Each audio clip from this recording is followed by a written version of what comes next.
PKMT merupakan kegiatan kuliah kerja nyata yang diwajibkan bagi mahasiswa semester 4 Fakultas Matematika dan Ilmu Pengetahuan Alam Universitas Brawijaya. Kegiatan ini merupakan syarat kelulusan bagi mahasiswa FMIPA sesuai dengan buku pedoman akademik. Tema yang dibawakan FMIPA dalam KKN tahun ini adalah PKMT Stunting. PKMT sendiri memiliki beberapa rangkaian kegiatan, dimulai dari proses pendaftaran ke fakultas, pembekalan materi sebelum keberangkatan, proses pemberkasan dan izin penelitian, kegiatan lapang selama 35 hari, penyusunan laporan, serta sidang akhir KKN. Namun dengan seiring banyaknya kisah bahagia dari rekan-rekan mahasiswa saat di desa, terdapat kisah pilu mendalam yang dirasakan karena tidak adanya transparansi dana KKN oleh pihak fakultas. Lalu, bagaimana pandangan dari beberapa mahasiswa yang mengalami secara langsung kegiatan tersebut?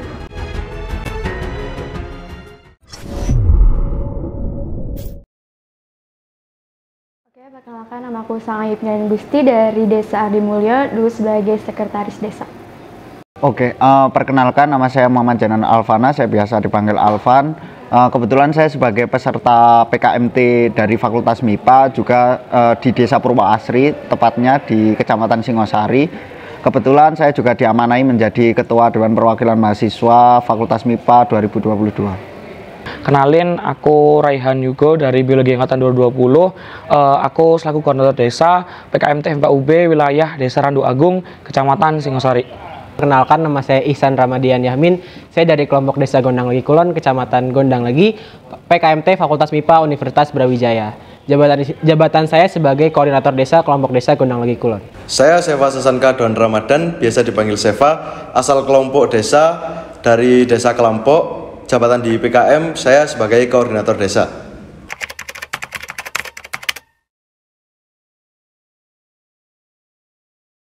Oke, menurut aku KKN itu merupakan wadah dan kesempatan mahasiswa FMIPA UB untuk melakukan pengabdian kepada masyarakat dan serta saling mengenal satu sama lain.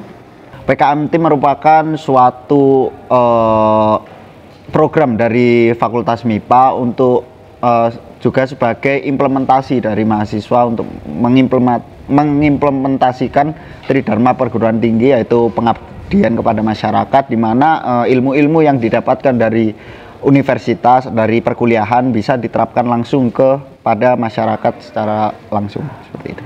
Definisi PKMT menurut saya sendiri adalah sebuah aksi nyata ataupun penerapan nyata dari kuliah yang kita terima selama ini, dan juga merupakan salah satu fungsi atau penerapan dari fungsi mahasiswa sebagai social control dan juga agent of change, seperti itu. KKN sendiri kan merupakan salah satu program baru ya dari fakultas yang mewadahi untuk mahasiswa untuk bisa terjun langsung ke masyarakat dan menganalisis kondisi dan permasalahan yang ada di desa, dan juga bisa mengimplementasikan ilmu-ilmunya untuk memperbaiki di desa tersebut. KKN biasa disebut kuliah kerja nyata ya, dan sedangkan PKM itu pengabdian kepada masyarakat. T-nya itu tematik. Yang saya ikuti ada PKMT Stunting atau pengabdian kepada masyarakat tematik dengan tema stunting.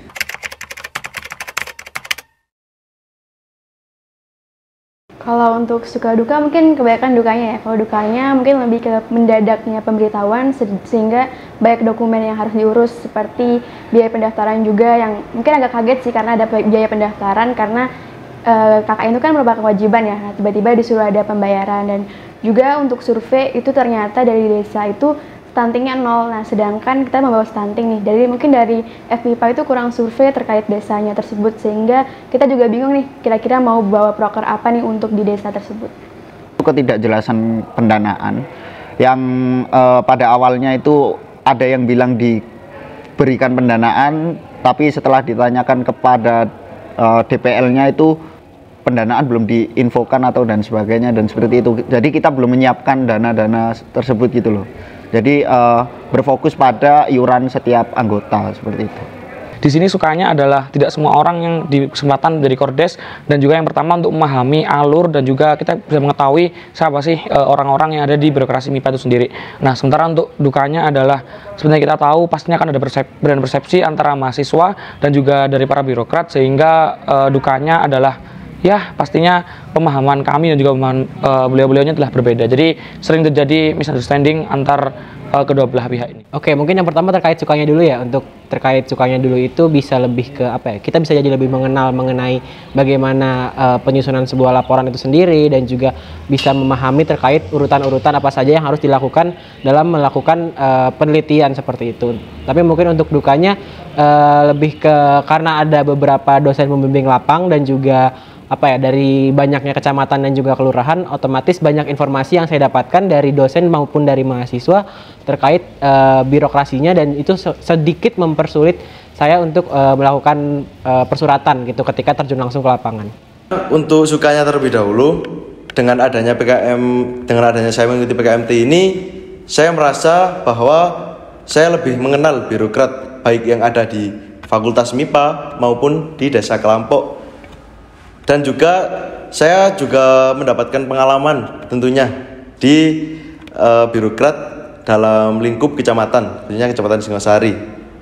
Untuk dukanya sendiri, mungkin di sini ya terkait pemberkasan, terkait surat menyurat, kemudian dan juga ini sih simpang siurnya informasi mungkin ya, yang ada di entah dari fakultasnya atau dari birokrat di kecamatan, yang dimana yang saya rasakan ada apa ya, ibaratnya masih belum jelasnya lah terkait informasi ini.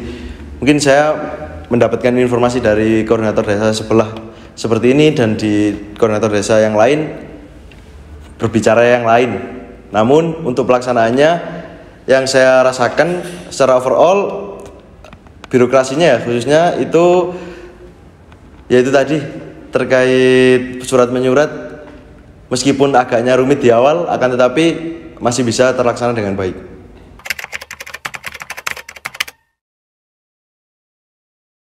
Untuk fasilitas itu mungkin dana ya, walaupun kurang. Nah, tapi juga dari FMIPA juga menyediakan pemateri jika kita butuhkan, sehingga kita tinggal minta tolong aja ke DPL. Nah, nanti dari DPL mungkin bisa membantu.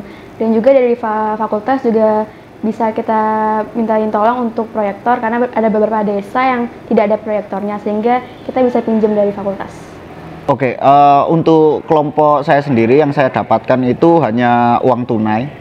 Mungkin asuransi itu tidak bisa dibilang fasilitas yang diberikan, karena itu setiap kelompok membayar iuran untuk asuransinya seperti itu. Oke, ya untuk fasilitas yang diberikan oleh fakultas terkait KKN sendiri, yang pertama adalah fasilitas terkait dengan jaminan kesehatan, yang kedua fasilitas terkait dengan transportasi dan akomodasi, yang ketiga yaitu fasilitas terkait dengan persuratan administrasi, dan yang keempat yaitu fasilitas apa ya, bisa dibilang fasilitas untuk konsultasi dengan bentuk adanya DPL seperti itu. Oke, untuk fasilitas mungkin di perjanjian awal itu ada transportasi, dan juga ada diberikan biaya asuransi untuk di biaya pendaftaran, dan juga disediakan dosen pembimbing lapang untuk apa ya, mengontrol mahasiswa bisa lebih aktif lagi untuk kegiatan di terjun langsungnya. Yang saya rasakan untuk fasilitas yang diberikan oleh fakultas terkait yang pertama itu akses Google Drive, kemudian di dalamnya juga ada terkait surat atau ya terkait pemberkasan surat menyurat yang nantinya itu akan digunakan untuk mengurus beberapa surat untuk pelaksanaan di desa, untuk pelaksanaan PKM di desa. Terkait fasilitas lain mungkin seperti dana ya, pastinya dana diberikan untuk program kerja, kemudian juga ada asuransi yang katanya ada juga diberikan, kemudian sama ini transportasi.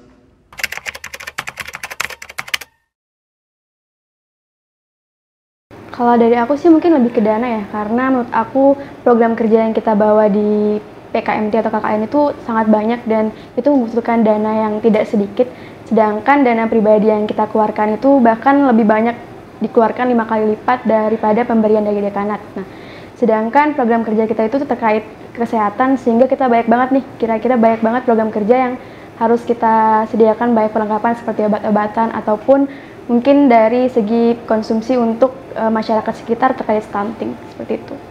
Oke, mungkin di awal seharusnya sudah bekerja sama dengan desa binaan, minimal udah menyediakan tempat. Nah, untuk tempat itu sendiri dari kelompok saya pribadi itu nyewa, dan rata-rata dari teman-teman yang omongan-omongan teman-teman yang masuk ke saya itu rata-rata nyewa selama 1 bulan gitu. Oke, untuk fasilitas yang seharusnya diberikan itu sebenarnya fasilitas ini tuh diberikan. Jadi ada 1 buah proyektor yang diberikan untuk 2 desa. Namun untuk wilayah saya sendiri di wilayah Malang Selatan itu terdapat 1 proyektor untuk 4 desa.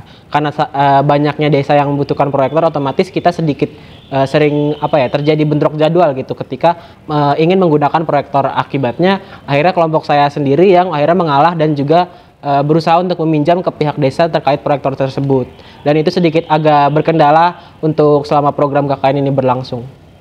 Ya, menurut saya fasilitas yang seharusnya ada dan akan lebih baik kalau ada itu adalah yang pertama adalah sentralisasi Vaskes ataupun fasilitas kesehatan di beberapa kecamatan yang dijadikan tempat untuk KKN. Contohnya seperti di Tingosari, akan lebih baik kalau ada 1 tempat ataupun 1 rumah sakit ataupun 1 Vaskes yang menjadi sentral, dan juga fasilitas ini sudah bekerjasama dengan fasilitas tersebut. Apa fungsinya? Teman-teman yang di Kecamatan Tingosari contohnya itu bisa langsung ke tempat tersebut, dan harapannya adalah tempat tersebut sudah lengkap untuk fasilitasnya seperti dari adanya ICU, kemudian ada IGD dan sebagainya, seperti itu. Adanya fasilitas kesehatan ya kayaknya yang sekiranya bisa dipusatkan entah di 1 kecamatan atau di 1 desa. Jadi adanya kerjasama itu juga diperlukan antara pihak fakultas maupun pihak fasilitas kesehatan, entah dari rumah sakit, puskesmas dan lain-lain.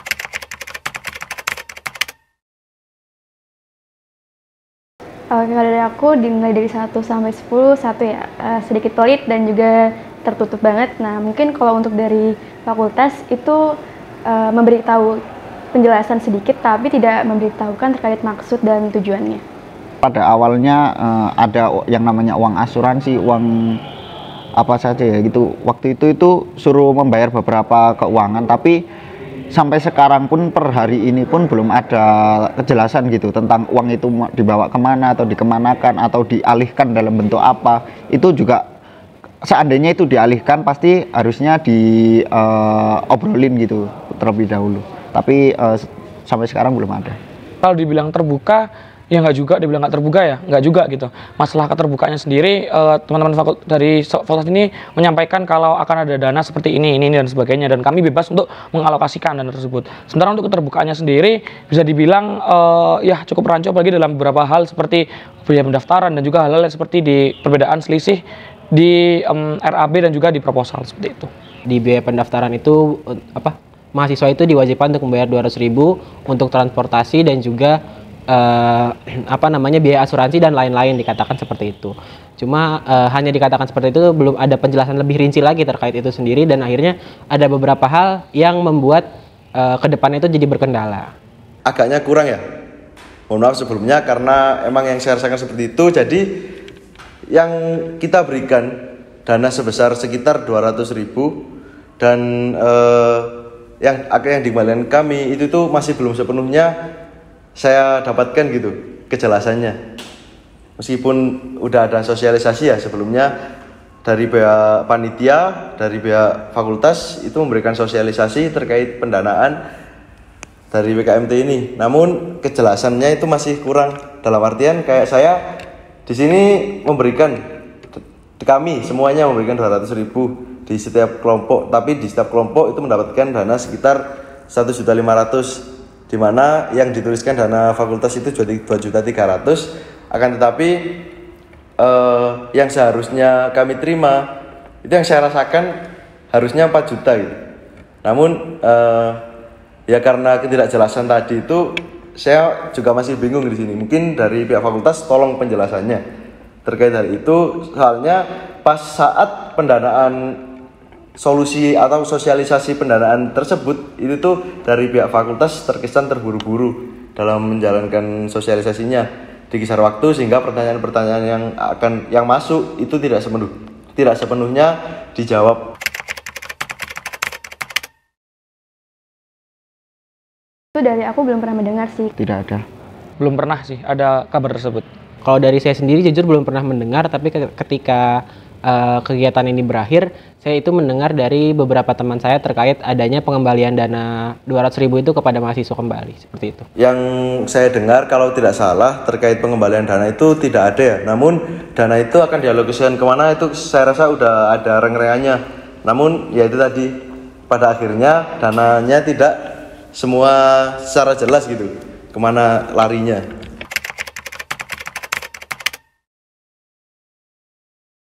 Kalau untuk dikembalikan itu belum ya, tidak ada sama sekali. Hingga saat ini sih belum ada pengembalian dana ya, informasinya.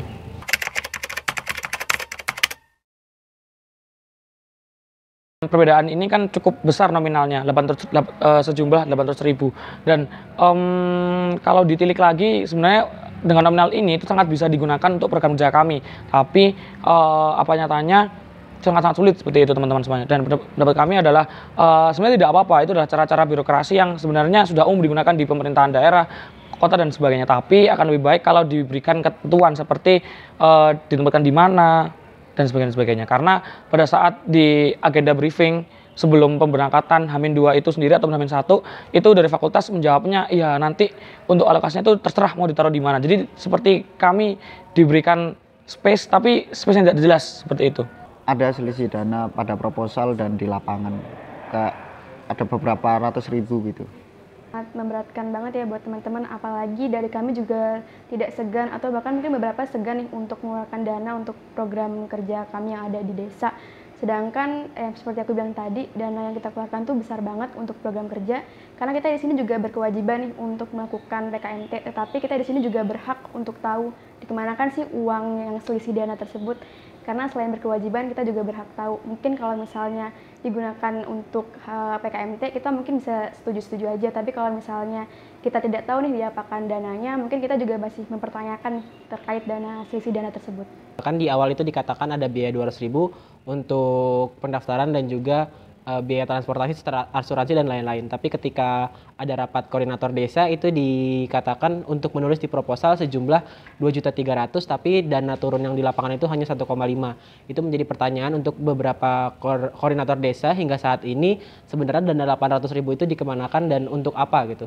Terkait selisih dana pada proposal itu yang sekiranya dari 2.300.000 yang harusnya ditulis di proposal, namun yang diturunkan di lapangan 1.500.000. Saya tidak terlalu mempermasalahkan terkait hal itu, karena di sosialisasi pun juga dijelaskan perihal 800 ini larinya kemana saja. Kalau nggak salah ada 3, ada asuransi untuk mahasiswa, kemudian ada transport tip untuk driver, dan yang terakhir biaya lain-lain. Nah ini yang lain-lain saya juga masih belum menangkap sepenuhnya. Cuma yang agaknya saya ketahui ini ada konsumsi dari rapat atau kayak gimana gitu mungkin ya. Buat kejelasannya saya kurang tahu. Ya terkait selisih dana yang tadi itu saya tidak terlalu mempermasalahkan ya. 800.000 itu ya mungkin karena kesulitan SPJ-an dari fakultas ke rektorat. Nah itu mungkin juga salah satu penyebabnya. Namun saat sosialisasi itu yang saya rasakan masih kurang penjelasan ya lagi-lagi. Jadi kurang rinciannya, terus juga bukti-buktinya itu kurang real. Nah itu mungkin yang bisa jadi evaluasi kita ke depannya.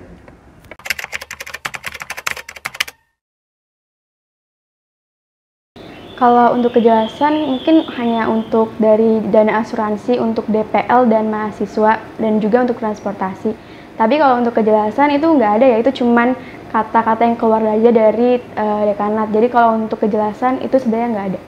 Untuk saat ini belum ada penjelasan jelas ya terkait alokasi dana ini. Hanya saja sempat ditanyakan terkait dana 800.000 ini digunakan untuk apa. Pada saat itu dikatakan hanya untuk biaya transportasi dan juga asuransi. Namun sebenarnya sudah dikatakan di awal bahwa biaya pendaftaran 200.000 itu untuk biaya transportasi dan juga asuransi. Jadi itu yang masih banyak menimbulkan pertanyaan hingga saat ini. Fakultas menjawab digunakan untuk keperluan sampingan, ataupun keperluan lainnya. Sementara itu untuk transportasi sendiri sudah ada, dan juga untuk yang lain-lain sudah ada. Dan juga fakultas waktu itu sempat menyinggung masalah asuransi. Sementara di depannya sudah ada asuransi. Nah ini kan cukup tumpang tindih dan cukup membingungkan dari mahasiswa. Tidak ada untuk di desa saya, DPL saya tidak ada. Ada untuk asuransi, untuk tip driver dan juga untuk lain-lain tambahan.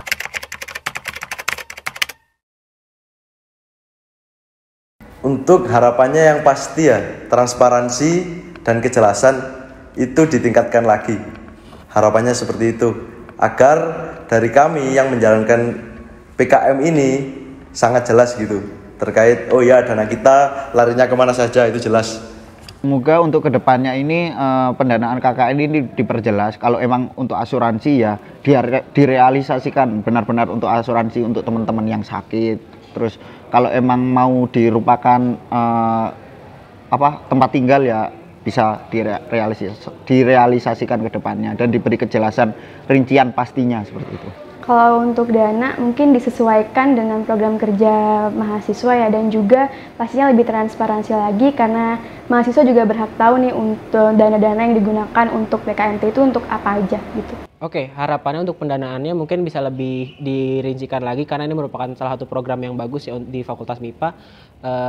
Karena di beberapa fakultas itu ada yang melakukan biaya pendaftaran juga, namun dana yang turun dan juga di proposal itu sama, namun ada dengan fakultas kita justru malah ada selisih terkait pendanaan ya, padahal ini salah satu program bagus gitu untuk kedepannya. Untuk pendanaan sendiri, yang pertama harapan aku sendiri pribadi selaku Kordes, yang pertama adalah pendanaannya sendiri mohon lebih dicukupkan ataupun diakomodasikan, karena yang kita tahu bahwa kegiatan online dan offline itu sangat berbeda, anggarannya sangat berbeda jauh, dan harapannya dari fakultas bisa memberikan pendanaan yang cukup seperti itu. Yang kedua adalah adanya transparansi dana, karena apa? Nantinya mahasiswa tidak hanya bertanggung jawab kepada fakultas, itu juga bertanggung jawab kepada masyarakat dan juga pihak-pihak yang berkaitan dengan kegiatan ini seperti itu.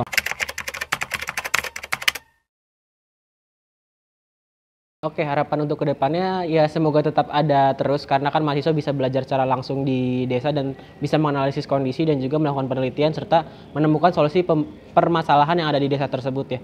Cuma emang beberapa hal ada yang perlu dievaluasi dan dibenarkan lagi agar kedepannya mahasiswa-mahasiswa lain yang akan melakukan KKN bisa lebih nyaman.